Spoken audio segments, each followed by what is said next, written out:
Welcome to the Garden Talk podcast, where we interview growers from all over the world, both beginners and experts, seeking to learn more about what they know about gardening and how they do things in their garden.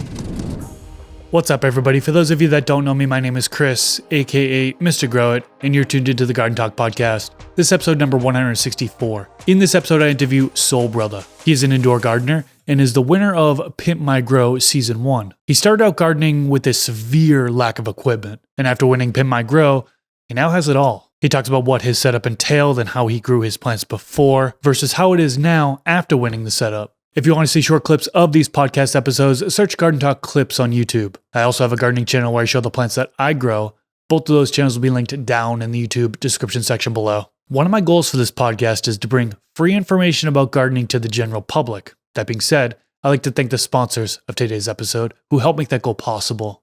Thanks to AC Infinity for sponsoring this episode. Check out their CloudRay S9 oscillating fan. This 9-inch fan features a redesigned build with carbon steel gears and IP44 rating.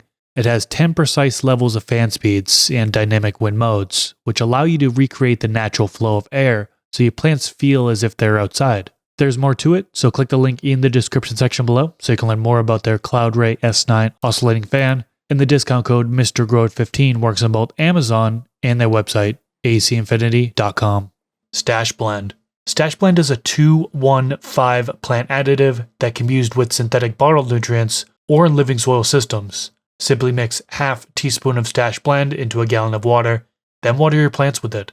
Ingredients include corn steep liquor, seaweed extract, humic acid, beneficial bacteria, silica, and mycorrhizal fungi. Check it out at stashblend.com, link in the description section below, and use the discount code THESTASH. And we are back, and I'm joined with Soul Brother. How you doing today? Yo, how's it going? Doing good, man. Thanks for coming on to the podcast today. You are the winner of the AC Infinity Pimp Your Grow Season 1. And it's been a year since you've actually had the new setup from them. And I'm really excited to sit down with you today and really talk about before, when you had the bare bones basics, almost nothing for grow equipment, to having it all, a complete setup, automation, and all that stuff. So really looking forward to hearing about your progress over the past year. And it should be a good conversation. I appreciate you actually bringing me along and giving me a chance to talk about everything. And since a year has been a lot, since the process has changed so much. So this is going to be dope. I can't believe it's been a year, man. Time has been flying, that's for sure. It's weird, bro. Super weird. Super weird. But before we get too deep into talking about things, can you give us an introduction? Tell us a little bit about yourself and how you got into gardening. Yeah, so I go by Soul Brother Seeds. I'm originally from Los Angeles, California. I got into gardening not really intentionally. I would say my first time planting anything at all was probably about elementary school ages, just with my grandmother.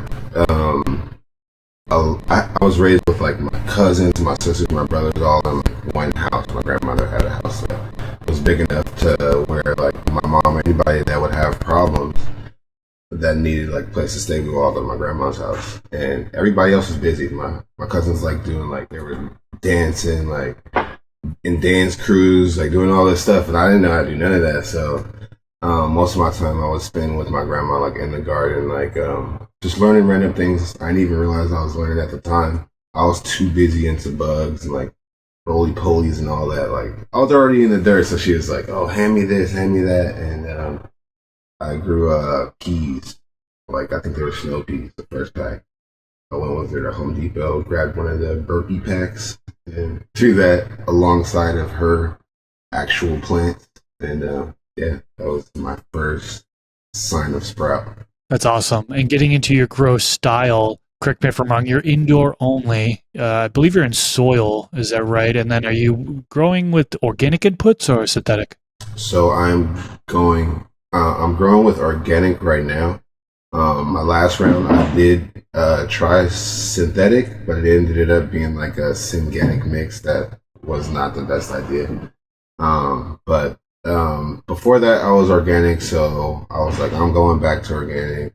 That was the best way for me. I feel like I was able to get more like alleviate like get more time with my plants in bed or anything like that. If I had any issues, it would give me a couple days to fix those issues rather than immediate same day with cocoa. Like if you fuck up, it's gonna show you like today or tomorrow, and you only got the next day or the day before to fix it. If not, you're done. And that was just a little stressful for me. I do want to learn down the line.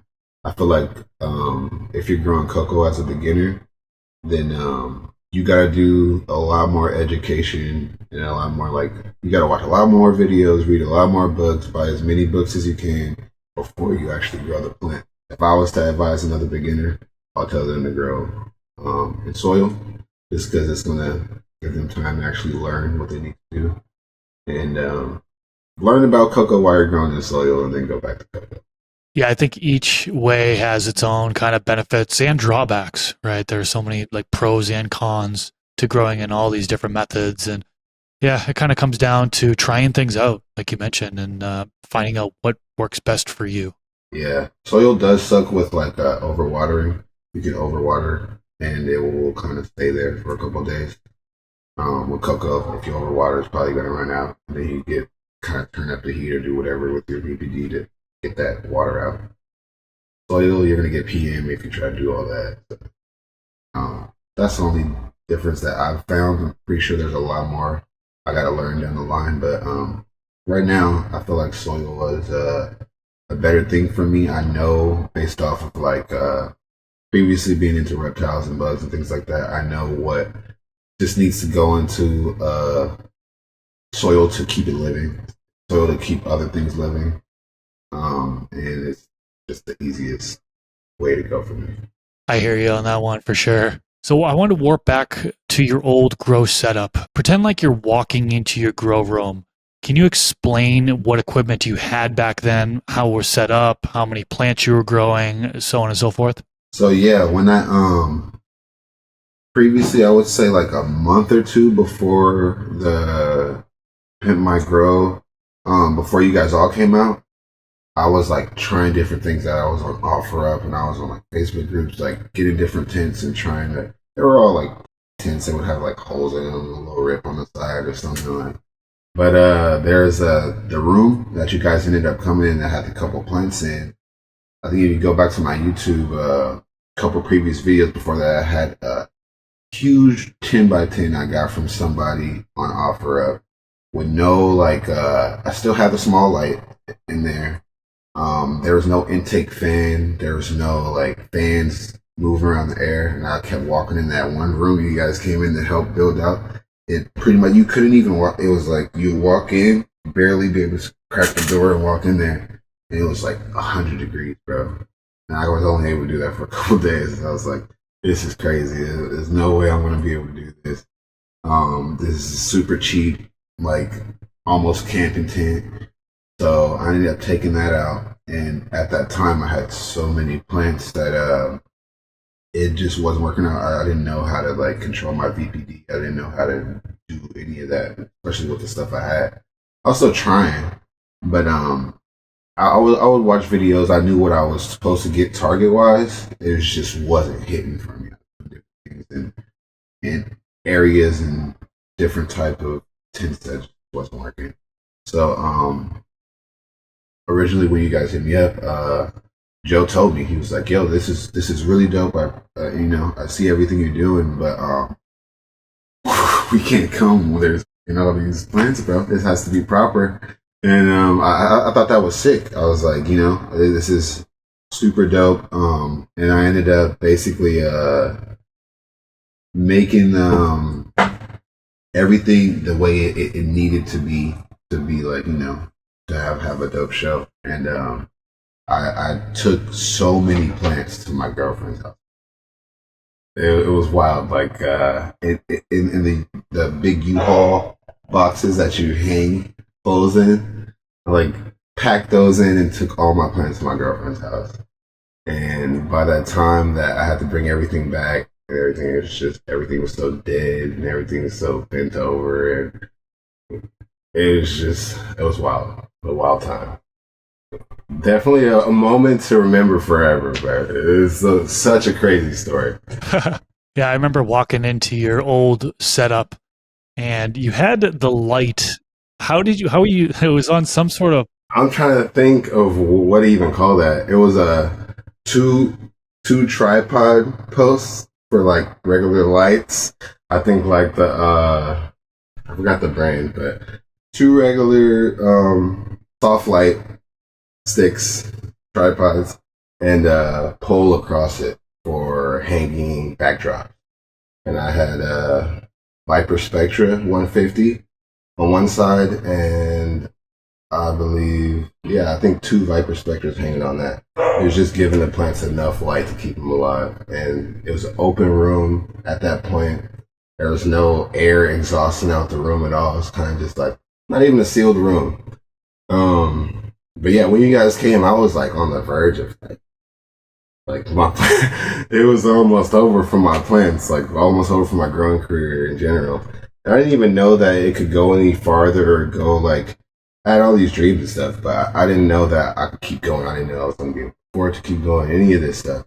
So when you guys reached out and I actually like, not one, I was like, what the hell? Because I originally seen the link. One of my friends sent the link, and it was like a video already made. And I was like, no way, I'm not gonna. There's no reason for me to even sign up to this. And I signed up and actually got hit up, and I was like, there's no way. I've never won anything in my life. This is wild. And these are people I watch at that point. I was watching your two channels from the stash, this channel. There's a guy named John Kohler, Grow Your Greens.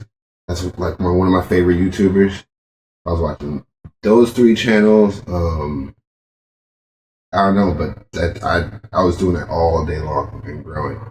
And so I was trying to learn from basically all those channels. I felt like would actually teach people to grow different plants, fruits, and more things than the normal community would assume that you're growing.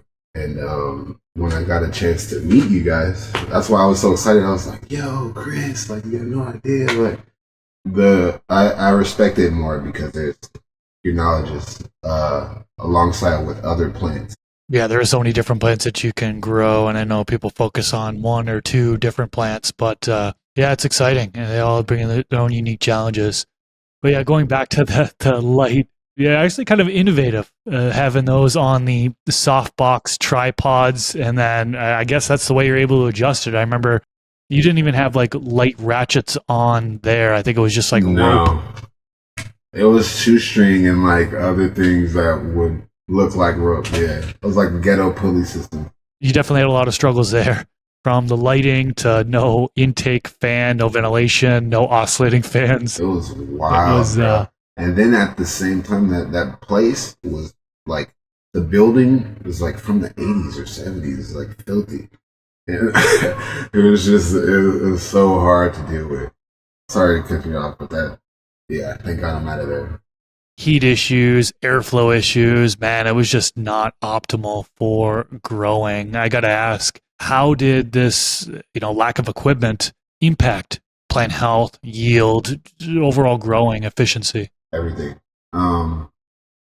I would say, I guess I'm gonna get into later when you ask about the new equipment. Try not to lean more towards that right now, but I would say it was just so hot, and like I'm learning now that it's not really all about like as much light intake as everybody is like preaching on preaching on. I understand it, but I'm believing airflow is way more important. Way more important. Airflow, getting rid of air and bringing in and keeping the freshest air, if not the air that biome or whatever it is, whether it's for plants, ants, whatever it is, keep that air to itself or make fresh air in that area, and you're gonna have the best thriving environment that you want.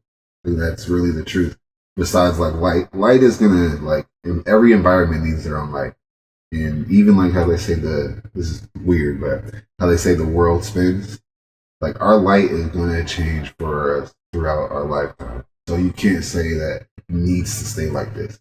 20, 50 years later, it's going to be, the rules are going to change. So it's just a lot more. A little stoner thought, but yeah. Yeah, because back then you weren't even really controlling the environment, right? Temperature, relative humidity, CO2, air circulation, all of that was kind of like, I want to say neglected, right? Because you just didn't have the equipment to do anything, right? It was hope. I had a small 6 inch like AC Infinity fan that I got from it's a girl named Coco Indoors on Instagram, and he actually was the one that was like, "Yo, bro, you should just actually start growing. Like, you should make a YouTube. You should make an Instagram." I was like, "Why would I do that? Like, why would I show people growing? Like, that's crazy." And then, he was actually growing autos for years beforehand, and I was like, I was working with him to learn like different things like that. But he actually was like, yeah, well, one of the ones that told me, like, yo, you kind of know what you're doing, so do it. You know, that little small intake fan that I had was, I didn't understand why it wasn't working. I didn't have the can to it. I didn't have like, it was just stuff, and I was using it as a fan to blow out the air from one side of the tent at the bottom, and I would leave the other side open, so it was just cleaning the air at all times. I thought that was doing something, but not at all. It was making everything smell way louder than it needs to smell, and plants look shitty. Complete shambles, I think, is a good way to explain your grow It was setup. pretty But things bad. have changed, man. Let's fast forward to your new grow setup. Explain what your grow room looks like now. So now, currently I have since I have moved back to like with family and things like that. I have a 4x8 setup like behind me. I have a 2x2, the propagation tent for seedlings. But I've just been working with the 4x8 and the 2x2. I still have the 5x5 to work with here at this location. But the other tents are with my cousin, Earls Bluntworth. I've been trying to like tell people about him on Instagram. Earls Bluntworth, he's just getting into growing, and he's in Victorville, actually like the valley side of California. And same thing with like Chubbs. That's why I'm like really into Chubbs, because my cousin's son has seizures like constantly, sometimes every day, sometimes multiple times a day. I reached out to Chubbs. I was like, yo, like that story, everything you're doing really inspired me. Kind of help my cousin, have him do something and give him something to do, and like his son, like so. Chubb was like, yeah, if you want, like, come through to my crib sometime. And I still haven't been, but that little thing, like people being actual real people, I assumed when I see like AI pictures or like a cartoon on the Instagram, I don't know why I assume all these people are fake. I think they're like not real people, and then I see people like that. Chubbs has never had that. Chubbs has a real picture on him. Yeah. But when I see people and I hear realistic things, it just reassures so much for me, bro. It's crazy. Yeah, there's so many nice people in this community that will literally take their shirt off your back for you if needed. And it's really, really cool to see. Yeah.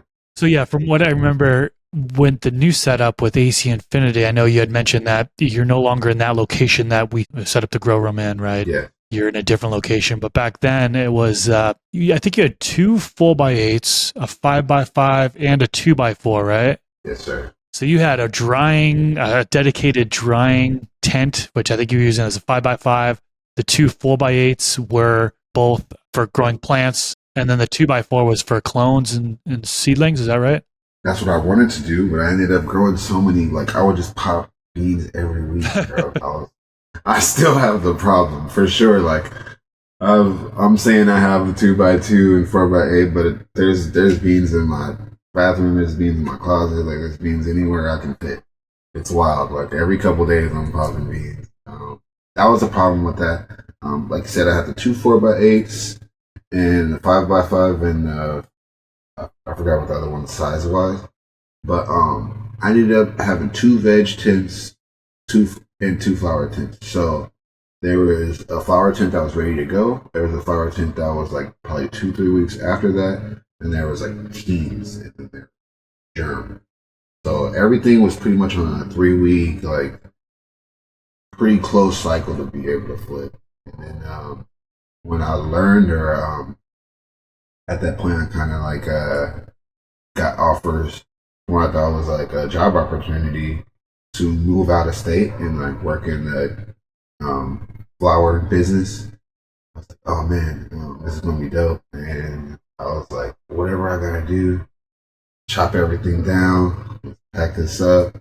I actually let a male rock out in this room and then cross to my females. So when I get to location, I don't have to take any clones. I don't have to like try to like keep anything alive. When I get to my location, I'm just try to run everything and find something good.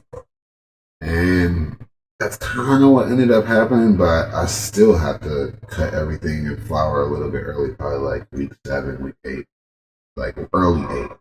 So, yeah, doing all that and cutting everything down was kind of like a buzzkill, but not getting that opportunity made me realize and made me reach back out to the family members who were like, yo, you need to move back to LA. Like, you need to move back to Cali. Like, what are you doing? Like, nobody there. And I ended up moving back to Cali, and it's so much better. Like, I see my family every day. Like, and I have the plants.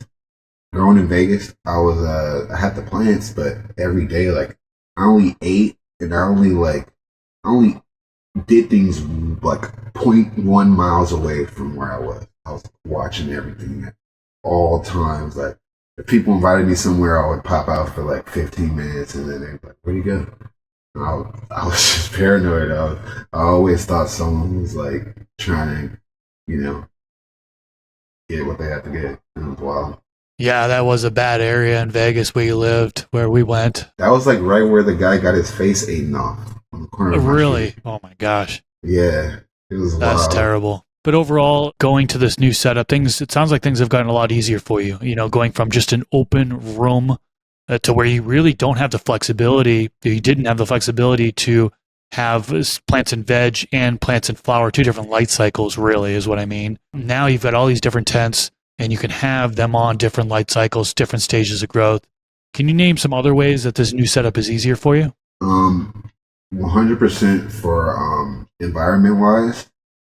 I'm actually really learning. Like I said, I've known a little bit my whole life with like I used to breed ball pythons, different things like that. So with all those things, you have to like they only breed in a certain temperature. They only breed with a certain light, like certain time of the year.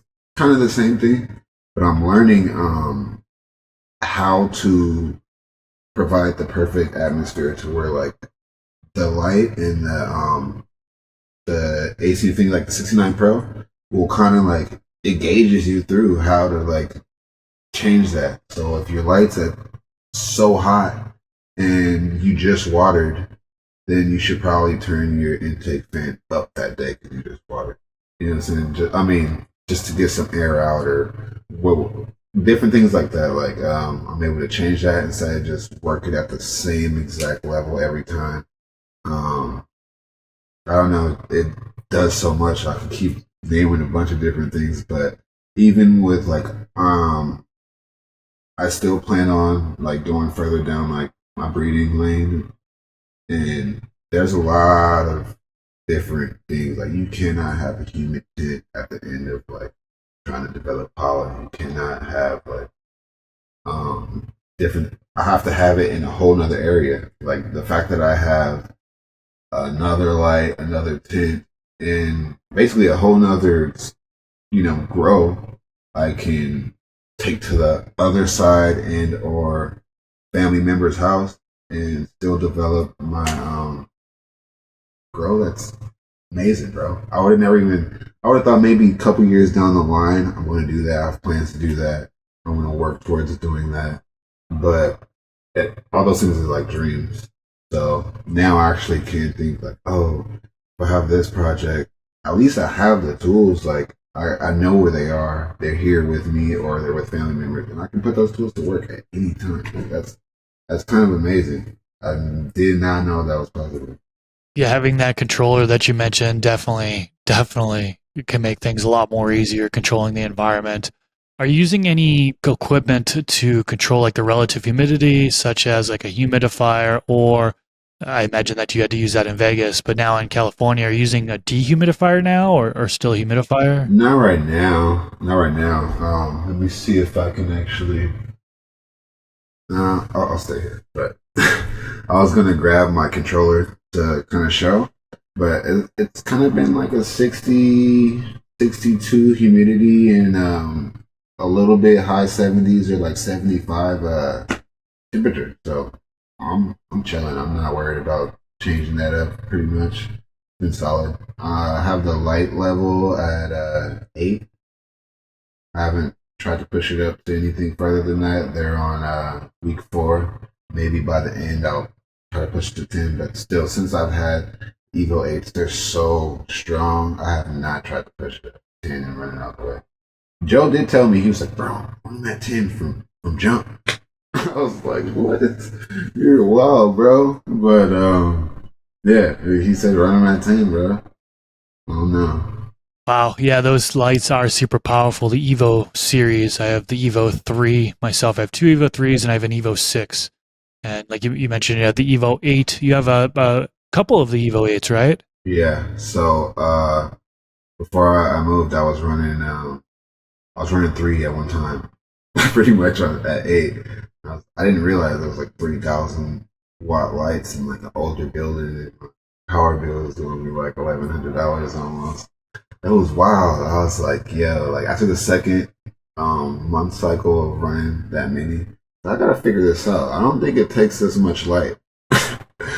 But yeah, I ended up taking away some lights and keeping the same amount of plants.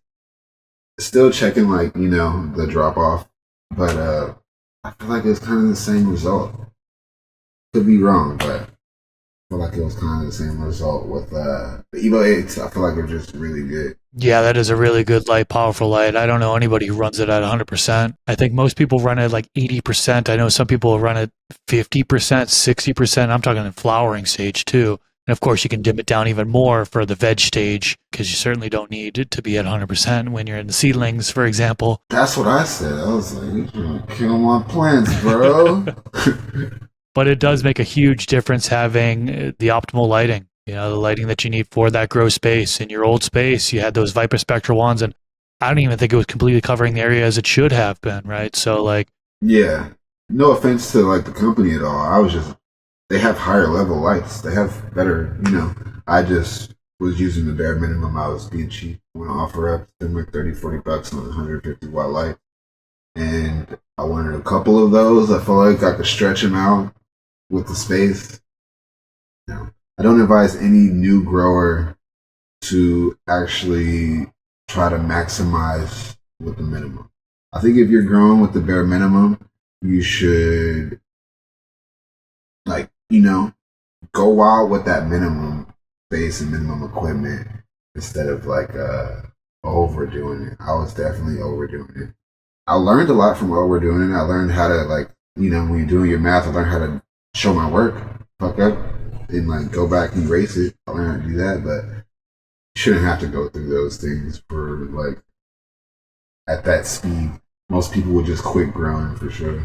how has plant health and yields changed from your old setup to your new setup? Oh man, um, my plants are 10 times more healthy. I haven't really seen any. I haven't seen many problems besides things that either the plant is asking for or things that I'm lacking on, like CalMag problems or nitrogen. I have a big problem with adding in too much nitrogen sometimes. So I've had plants in the past get lockout. I didn't even know it was lockout. I was like, oh, this plant's so pretty. It's dark. Like this is the darkest leaf plant ever. Like I thought that was beautiful. And I slowly had to learn and like read more and watch more and learn that that was actually lockout. There's some plants that's dark naturally, but that certain color is lockout, and I didn't know that. So yeah, I feel like that was a big thing for me. I remember seeing your grow room, the old setup, and walking in there and seeing you had some struggling plants there, like you mentioned earlier. And since then, the pictures you show online, Instagram, you could clearly see a difference in there.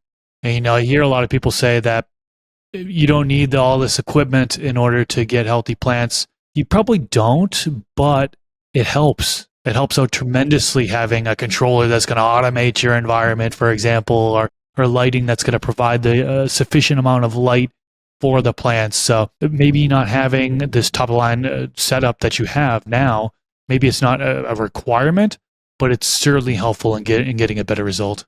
Yeah, having a Walmart board versus a skateboard is not a requirement. You can still push down the street. You cannot skate. Like I'm doing flip chicks right now. Like this is way better. But I don't know. I just feel like if I could tell anybody else with like if they were to get like a 150 watt or anything like that, get it, use it, but use it for veg, use it for germ. Don't even use it past a week or two of veg because it's not gonna like. There's lights that'll literally make your plant do what it should do after a week. After the second set of leaves, it could pretty much do it. I wouldn't use anything like that for long. I think it's good. I think it's good for germination. How about your daily routine? How has that changed having from basically no equipment to having top of the line equipment? It's a lot more stressless. I don't know if that's a word or term, but yeah, I hand water, so that's a thing that I still haven't figured out. But other than that, I feel like I can leave town for a couple of days. I can leave town for like 2-3 days, if, especially like growing in soil. You have a 2 day in between watering most of the time, especially with like the medium I'm using. I don't have to water every single day. Now that I'm in flower, I might have to water every other day. But yeah, I feel like growing in soil and with the controller, you can hook it up to Wi-Fi. So if you go to Disneyland or you want to go to Florida to visit your family or things like that, I can still look at my stuff. I can still see what's going on. If you have anybody in town, you can have them go do what you see going on. You'd be like, oh, this is going on. Hopefully I can just tell them to do this and it'll work. That's huge. Before I was kind of just like scrambling. I felt like I was the only one that could fix any problem. I couldn't go out of town. I couldn't, like, there's no way, like, nobody knows my problems. Nobody knows what can be fixed. Like, now it's kind of like, I don't want to say automated because there's like the new, like, automated system, but it helps me control my system. I've, like, I've been saying this term a lot with my friend that I talk about with growing. It's like full control. No offense to, like, companies growing autos or anybody that grows autos, but I don't personally right now, because I really like full control. I want to know how many days of veg I can go for. If plant just decides to do what it wants to do, I want to know how many. Like if right now I have 1 gallons in my tent, I want to know that I have this many 1 gallons. The bare minimum. I'm always going to put the bare minimum at developing 28. At the lowest, 28 at the weight of each 1 gallon. I'm just gonna, I'm not gonna high hope. If I know how many I have, and I know how many that can develop, then with the auto, you can never really calculate or predict those things. With photo periods and having a system that is controlled, that word control becomes so much more like you can control every single thing that's going on. Even when it comes to like cutting clones, you kind of can control how many days it's going to take the roots come out. Well, a little bit of it is hope, but if you know what you're doing, you can fully control it. Wow.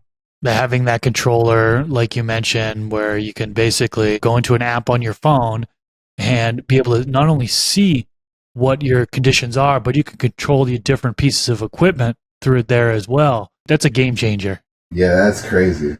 I felt the same way when I went to like the AC Infinity system using their app instead of kind of being blind. I spent so many years without that, and it is kind of nervous leaving town because you don't even know. Like you just hope that your plants are going to be good to go. You hope that the environment conditions are going to be solid, that the lighting is going to turn on like it should and turn off like it should.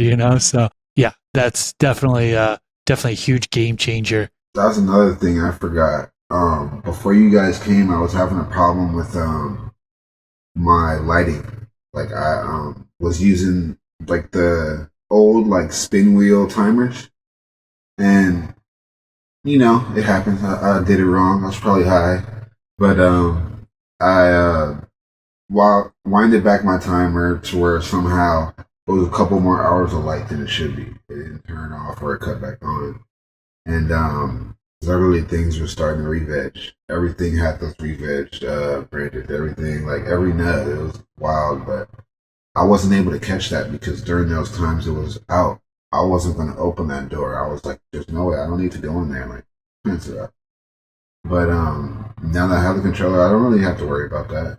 I will say if you are new to the controller at all and you're setting up the controller by hand, I don't think anybody should do that.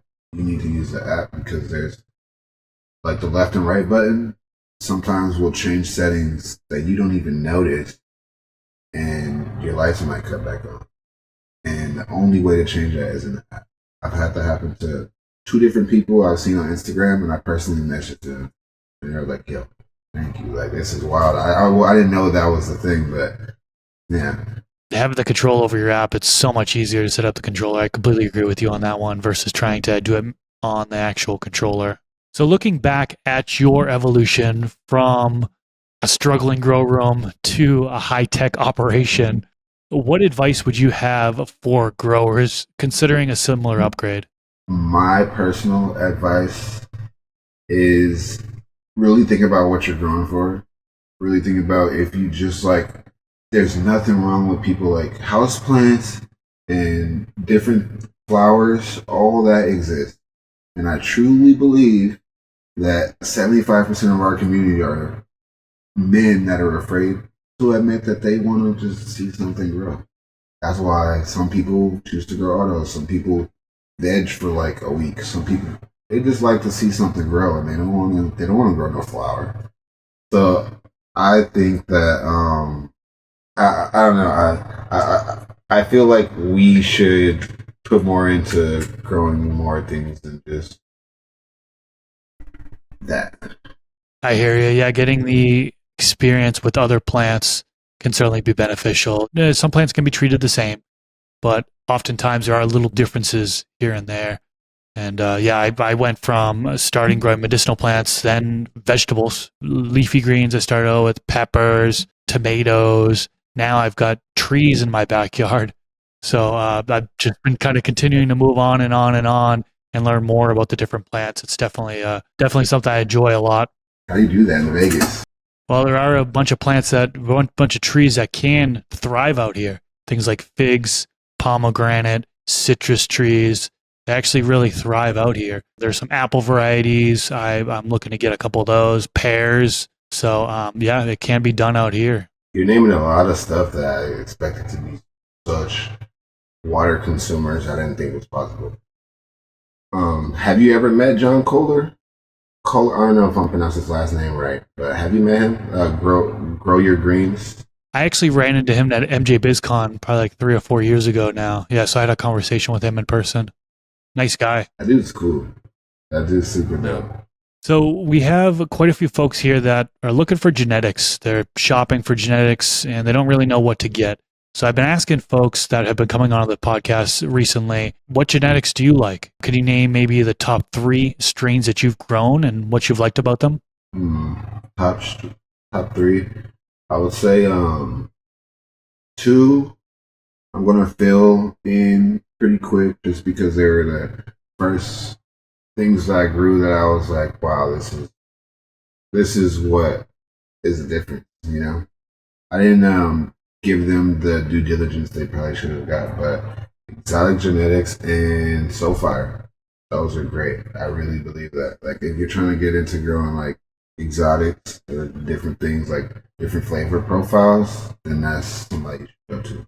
If you're looking into breeding or if you're looking into growing different things that wasn't like aren't exactly in the rules of what like the way things should go, but you're looking for something crazy that nobody's gonna have, I think people should go through Masonic. That's my top 3. Masonic, Smoker, Exotic Genetics, and Soulfire. Those are three good companies. Masonic is so reasonable on price. Sometimes like $10, $25 for like sometimes 40 beans. And the other two, they're a little pricey, but I still think all three are super worth it. Awesome. All right. Well, I appreciate you sharing that information with us. Let's wrap things up here. Can you tell listeners how they can find you and what you have upcoming in the future? Yeah, so if you want to find me, you can find me at Instagram, Soul Brother Seeds, YouTube, Soul Brother 420 or Soul Brother Seeds. And in the future, I am working on a podcast right now. I'm, kind of writing down the pre-scripts or like pre-questions and reaching out to people I feel like would fit best for my podcast, which is going to have to do with the flower we all love and being paranoid, being paranoid and different things like that. And people automatically, like a lot of people I reach out to, they were like, what are you talking about? You're going to talk about like being paranoid and like things like that. It's not going to be necessarily what people are thinking. We're not going to talk about, sometimes we might talk about like aliens or UFOs, things like that, but I want to talk about the paranoia in the plant we love. Bring in a bag of soil home and you might get something we all don't want. You know what I'm saying? Or like really diving into becoming a tester for somebody that you're really representing and something goes wrong. Like there's so many things that can happen that I feel like are vague and people should talk about. Nobody talks about, and there's ways to talk about it without disrespecting people. I would love to do that. That's awesome, man. Yeah, I'm looking forward to seeing what you come out with in the future. Well, I'll definitely have a link to Soul Brothers' YouTube channel down in the description section below, and also as a pinned comment so you can easily get to it, give him a subscription. And want to give a big thanks to the folks that support on Patreon, patreon.com/Mr. Growit. 100% of what is donated through Patreon goes right back into the podcast. The folks being scrolled on the screen right now are in the producer tier. Special thanks to you. I'd love to know in the comment section below, what questions do you have for Soul Brother? He's somebody who has experience going from basically nothing to having it all. So definitely leave some questions down in the comment section below. And maybe if he has some time, he'll pop in there and answer a few of them. Yeah. Appreciate you for giving me the chance to actually talk to everyone and talk to you about things I felt like I wanted to talk about. And this community is something different. I've been working on music in my life, doing a bunch of different things that involve outside communities that you've never met. And this is the nicest, most, there's unsupportive, but 80% more supportive people in this community than any other community. Thank you guys. If you want to reach out, ask some questions, like Chris said, there's the link and or spot down there where you should come get it. But yeah, thank you guys and have a good day. Thanks so much for sharing your journey, man. I really was eager to hear about how things have changed since going from where you started to where you are now. And it's really awesome to hear the success you've been having. So thanks so much for taking the time today to share it with all of us. Thank you, bro. Appreciate it. And you have a good day. And hopefully you and the kiddo can watch some TV and chill out. Yeah. All right, everybody. Peace out. Catch you in the next episode.